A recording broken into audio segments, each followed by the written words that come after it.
I'm a Christian. I'm 20 years old. I'm from Harlan, Kentucky. That's where I grew up. Um, I have a great family, mom and dad, two sisters, and What did your mom do? my mom's a doctor.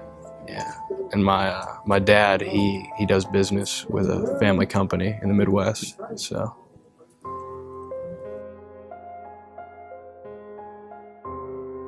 I joined a fraternity, and I got into all that.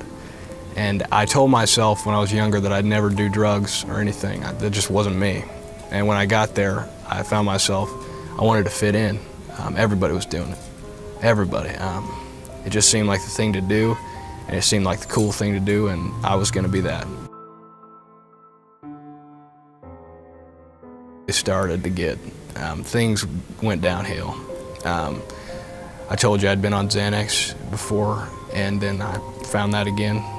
Some girls at work had it, and then shortly after that I started doing cocaine, and it was just a snowball, you know, going down a big hill, and I don't know, I should be dead.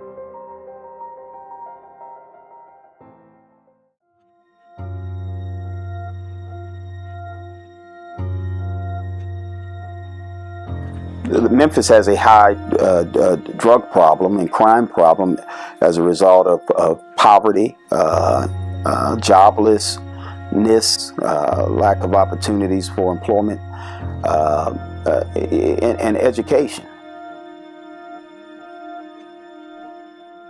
Most of the men, when they enter the Teen Challenge program, they are basically at their bottom, hopeless. They're in a hopeless place. They don't see a way out of the situation that they found themselves in. A lot of them come in because they have legal issues. They're faced with possibly doing prison time, and the court has ordered them to complete a drug rehabilitation program, and they decide on entering Teen Challenge.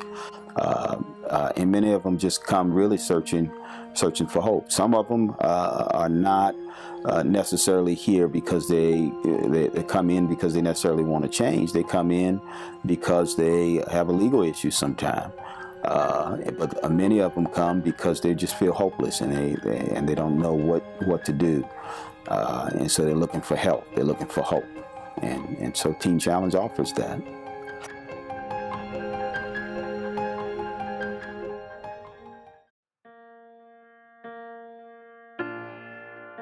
Yeah, my experience, you know, going through the day-to-day at Teen Challenge when I first got here, that was the most overwhelming thing that I ever had to do, because you go from being in addiction to having all these rules read to you, where you have to be up, you know, you have to be up at 5:30 in the morning. As soon as you get up, you have to make your bed, you have to put your shoes, line them up.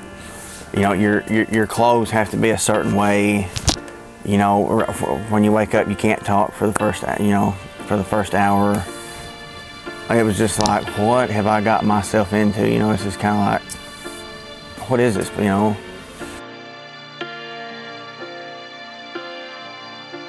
I've been here about 3 months. It'll be 3 months on the 15th, and I found purpose.